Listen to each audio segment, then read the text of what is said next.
Agora a gente vai ver A Jornada da Heroína, que é esse livro de Maureen Murdock, né? A busca da mulher para se reconectar com o feminino. Então, uma jornada maravilhosa. Esse livro meu é todo marcadinho. Eu sugiro super que vocês comprem esse livro. Eu vou tentar ver se eu consigo o PDF dele, mas é mais difícil e eu sugiro assim que vocês tenham, porque ele é maravilhoso. E a gente vai trabalhar aqui essa jornada. A gente começa a jornada na separação do feminino, né?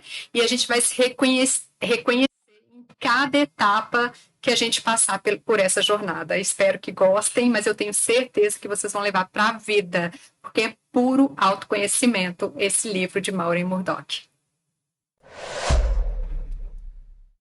Então vamos lá. A gente vai começar já com a separação do feminino, onde começa a etapa da jornada da heroína, quando essa mulher sai de casa, né? Na realidade, quando ela veste o terninho, muitas vezes, né? E sai de casa para poder conseguir, né? Ter, na realidade, adquirir, né? E ela quer provar que é inteligente, que é competente, que é emocionalmente preparada para isso. E ela discute questões com o público masculino no mesmo tom de voz, na mesma altura, né? E ela se posta, né? Masculinizada, o seu lado masculino falando muito mais alto que o seu lado feminino. Ela deixa a intuição de lado e parte rumo a essa jornada da glória, do trazer para casa o troféu. É bem incrível isso, né? E aqui eu marquei algumas coisas para a gente não esquecer também, para eu não esquecer, né? Ela sempre valida mesmo essa capacidade dela intelectual, sabe? Então, ela tem essa competição, ela quer sair e ela luta para que tudo seja igual o masculino e o feminino lá fora, e ela sofre um pouco por isso, né? Porque acaba que ela começa a entrar na segunda parte da jornada da heroína, que é a identificação com o masculino e conquista dos aliados. Nessa parte aqui, ela começa a escolher mentores homens. E quando ela escolhe mentoras mulheres, essas mulheres mentoras, elas têm um masculino muito mais apurado, né? Então, assim, elas se identificam mais com o masculino. Então, ela valida, né, essa capacidade dela intelectual, estando próxima a esses homens e essas mulheres, particularmente mais voltadas para o lado masculino. Então, ela sente como se ela tivesse em segurança e estivesse no caminho rumo, né, à direção do seu sucesso. Ela quer construir patrimônios, ela se sente poderosa, e é quando ela vai para o terceiro ponto da jornada, que é o caminho de provas, encontros com ogros e dragões. Incrível, né? E é exatamente isso que a gente encontra. Então, a heroína veste a sua armadura, como eu disse, né? Pega a sua espada, né? Escolhe o jeito mais rápido de vencer essa batalha, né? Então, isso aí, quando a gente inspira, de certa forma, essa mulher, a gente começa a observar que ela se porta utilizando, por exemplo, um cabelo mais curto, um terninho mais escuro, está sempre usando roupas mais clássicas, né? Em tons sóbrios, cabelo muito bem penteado, às vezes maquiadas, às vezes não, mas enfim, sempre assim, num status de competição, né? E ela encontra, então, nesse caminho, quando ela chega aqui nesse terceiro ponto da jornada, né, o caminho de provas, ela consegue o primeiro troféu dela. Na realidade, quando ela consegue esse troféu, é um diploma de doutorado, né? É um cargo alto corporativo, ela chega a ser uma diretora, uma presidenta, né? E ela tem autoridade, ela anda num carro muito bom, ela tem dinheiro, né? Ela começa até a querer sair e, tipo, olha, eu pago a conta hoje, é tipo essa, né? E ela aperta a mão desses homens como se estivesse num clube, né? Tem um filme muito interessante que eu acho que é A família Smith, eu acho que é isso mesmo. Ele conta bem essa jornada da heroína de uma forma. Depois eu vou deixar aqui embaixo, mas eu tenho quase certeza que o nome do filme é esse. Estava até no Netflix. A família Smith. E ela sai para comemorar, ela consegue e ela agrega esse valor que ela acha que ela está super bem empenhada, que ela está super bem. Mas aí ela entra no quarto ponto da jornada da heroína, que é a dádiva ilusória do sucesso. Quando ela entra nesse ponto da dádiva ilusória do sucesso, ela tem a sensação assim, certo, cheguei, mas e agora? O que eu faço? E aí ela fica preenchendo cada momento livre dela fazendo outras coisas. Aí ela não consegue ficar parada, porque ela já acostumou, ela tem que produzir, se ela tem um tempo vago ali, ela vai produzir outra coisa, vai ganhar mais dinheiro, e tá, e tá. E ela começa a entrar na quinta parte, que é o despertar para o sentimento de aridez espiritual e morte. Ela começa a decair, né, nessa jornada. Em geral, nesse momento, a mulher começa a se sentir fora, né, de sintonia consigo mesma. É quando ela adoece emocionalmente, fisicamente, né? E ela começa a cair até fisicamente, ela sente tonturas físicas, ela sente mal-estar, ela costuma, nesse momento aqui, até eu costumo falar que é ficar em posição de tatu bolinha na cama, sabe? Sem ânimo, porque ela já venceu o que ela poderia, já chegou aonde ela queria, mas e aí? O que falta, né? E é nessa hora que ela começa a se perguntar de que serve tudo isso, né? Eu me sinto vazia, de que serve isso? E é quando ela entra, né, em desequilíbrio com si mesma, né? E deixa ela super arrasada, ela quer, tipo, emergir ali para respirar e não consegue, porque ela acaba que ela sacrificou a sua intuição, a sua saúde, né? Seus sonhos, deixou para trás, e ela decide parar para seguir uma regra diferente, né? Porque ela está cansada, ela começa a ver esse termo patriarcado na vida dela. E ela começa a ver isso tudo de uma forma muito diferente e quer dar vazão a isso e dar um passo diferente em relação a si mesma. É quando ela entra na iniciação, a descida para a deusa. É incrível, né? É incrível como toda essa jornada, de alguma forma, todas nós já passamos por ela.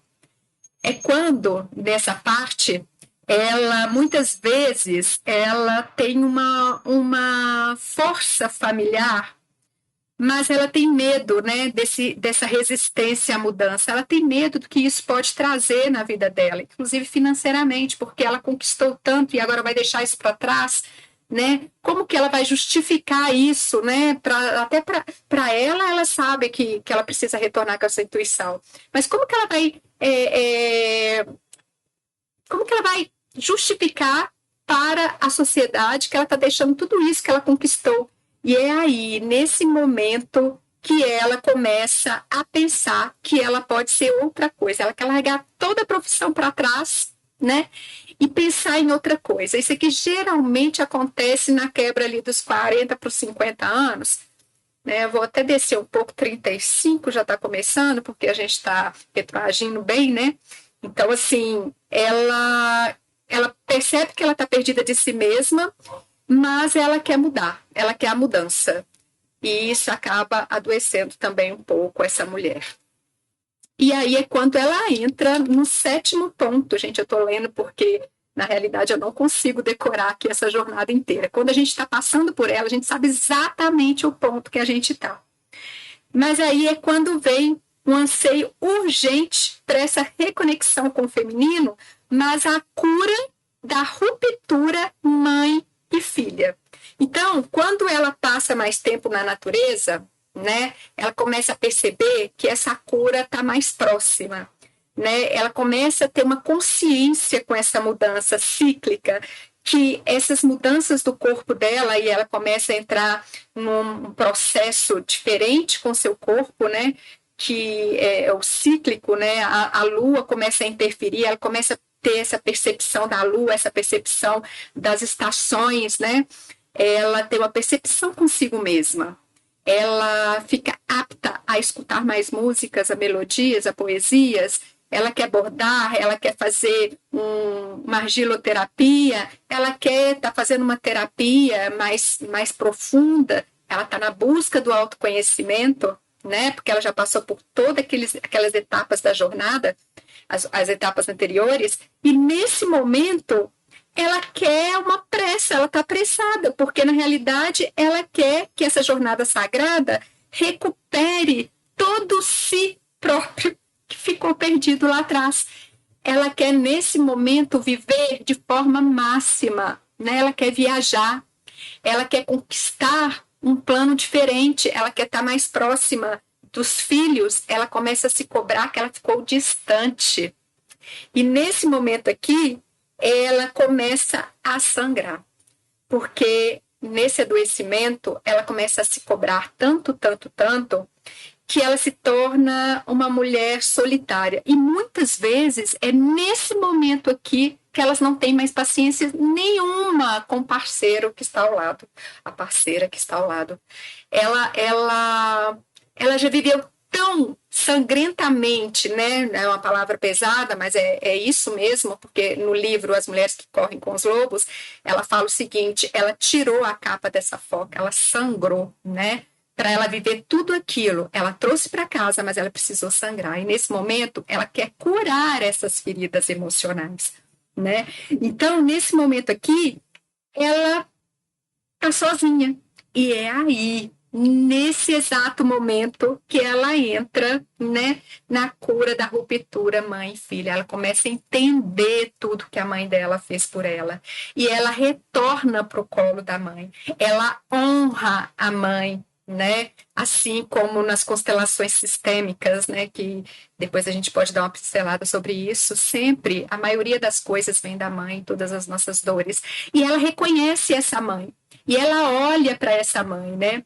E nesse período, essa heroína, que fez toda essa jornada, né? Ela começa lentamente a curar essa ruptura, né? Esse corte dessa corrente aí, quando ela foi para a viagem dela de vencer, de conquistar. E nesse momento aqui ela corta isso, como se estivesse retornando aquele cordão umbilical, né? E ela vai à procura dessa mãe. E quando ela encontra essa mãe, ela acolhe o seu corpo, ela acolhe a sua alma, o ser divino, a centelha, né? Resgatando os seus sentimentos, resgatando a sua intuição, a sua sexualidade, sua criatividade, o seu humor, né? E nesse momento aqui, se ela passou, né, o relacionamento, a prova do relacionamento na etapa anterior, ok, ela vai viver tudo isso com o parceiro. Agora, se ela não conseguiu romper a etapa anterior, ela vai viver tudo isso com o próximo parceiro. Olha que incrível isso também, né?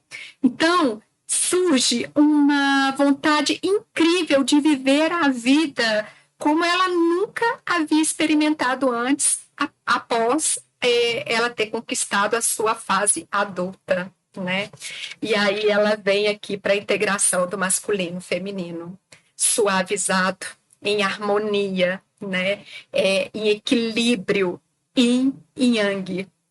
E nesse momento aqui ela se sente plena. E se ela mudou de profissão, como a maioria, gente, é incrível, mas assim, eu falo que 80% das mulheres que eu atendo acabam mudando de profissão. E o interessante, que depois a gente vai falar sobre isso, sobre a multipotencialidade, que a gente pode agrupar tudo numa única coisa, sem perder nada, porque tudo teve um propósito, tudo teve uma evolução, né? Tudo foi criativamente vencido na vida, né? E tem uma coisa especial que a gente traz, a gente não vai simplesmente rasgar diplomas, né? Nesse momento, ela está tão equilibrada que qualquer coisa que ela coloque a mão, ela vai para o mundo. e ela vence sem força, sabe? Sem preocupar de estar com um terninho aqui. Eu agora vou falar por mim. Eu já trabalhei, fui funcionária pública e vesti esses ternos, né, para estar com prefeitos, para fazer reuniões assim com empresários, né? E isso endurecia muito aquela Alessandra. Hoje eu estou aqui com vocês, estou usando um vestidinho solto, estou sem maquiagem, estou com meu cabelo sem escova, porque eu estou diante de outras mulheres. E vou falar mais, estou descalça, um ventilador atrás, porque está muito calor. Então, assim, essa sou eu. Esse é o meu ser divino, né? Pronto, que coloca a semente no mundo, sem preocupar se aquele que está olhando está preocupado com isso ou não. Essa sou eu. E é isso, e é exatamente isso que eu desejo a cada uma de vocês. Que se for para ser, que seja suave. É isso.